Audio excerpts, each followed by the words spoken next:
Good morning class fourth students.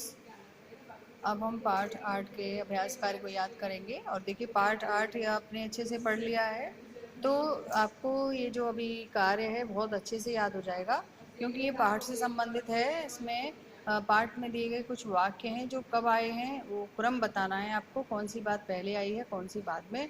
तो आपको क्रम जब ही याद हो पाएगा जब आप इस पाठ को अच्छे से पढ़ लेंगे। मुझे बस एक पुस्तक की आवश्यकता है। तो ये पाठ में ये वाक्य 2 नंबर पर आया है।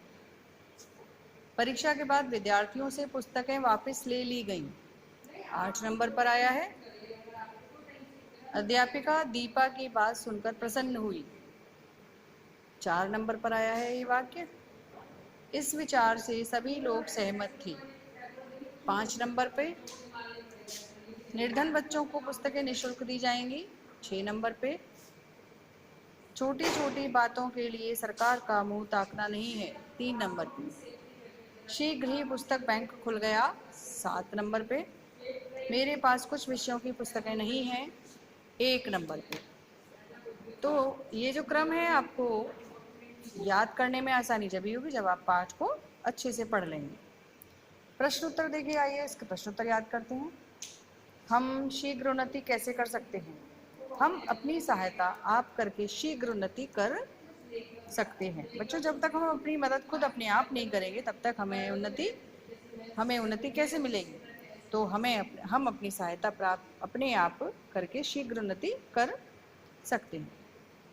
दूसरा प्रश्न है, दीपा ने अपनी अध्यापिका से क्या कहा?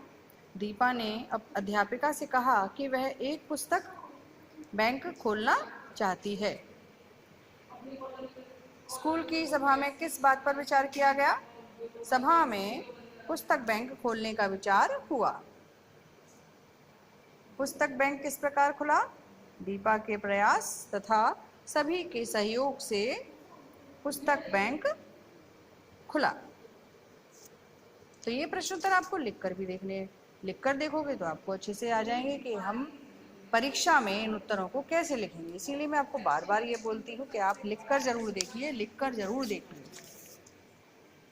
फिर है आपका बनासकाठा का पुस्तक बैंक किस बात का उदाहरण है? ये जगह का नाम है जहां पर पुस्तक बैंक खोली गई थी। बनासकाठा का पुस्तक बैंक किस बात का उदाहरण है? तो किस बात का उदाहरण है? इस बात का कि अगर विद्यार्थी चाहें तो परिश्रम से नई राह स्वयं बना सकते हैं। अब देखिए विलोम शब्द है। विलोम शब्द में दिए गए विलोम शब्द उन्नति अवनति उल्टा होता है। निःशुल्क सशुल्क, सहयोग असहयोग, धनी निर्धन, सहमत असहमत, कठिन सरल। समानार्थी शब्द, जैसे शब्द अर्थ याद करते हैं ऐसे समानार्थी शब्द होते हैं। छात्र विद्यार्थी, विद्यालय पाठशाला, अध्यापक शिक्षक, पुस्तक किताब, निर्धन गरीब, बच्चा शिशु। तो ये जो आपके जितना भी अभ्यास कार्य आप लिखकर जरूर देखिए, आपको अच्छे से याद हो जाएगा। शब्दों में ये जो शब्द हैं इनके आपको वचन बदल कर लिखने हैं, एक वचन और बहुवचन। बच्चा पुस्तक पढ़ता है, बच्चे पुस्तकें पढ़ते हैं। लड़की शेर से डरती है, लड़कियां शेरों से डरती हैं। गायिका गीत गा रही है, गायिकाएं गीत गा रही हैं। यह खिलौना मेरा है, ये खिलौने मेरे हैं। मतलब ये देखिए इन शब्दों के वचन हमने बदल दिए तो ये बहुवचन में आ गए। पेड़ का बहुवचन क्या होगा? पेड़ों पर फल लगे हुए हैं। अब आता है विशेषण। विशेषण देखिए, लड़का लंबा है, तो विशेषण क्या है इसमें? लंबा। और विशेष्य कौन है? लड़का। तो जो विशेषण होता है, पका आम पेड़ से गिरा, पका क्या है? विशेषण, और आम विशेष्य। मोटी बिल्ली दौड़ी, मोटी विशेषण और बिल्ली विशेष्य। रुचि झगड़ालू है, झगड़ालू विशेषण, रुचि विशेष्य। यह मैदान चौकोर है, चौकोर विशेषण और मैदान विशेष्य।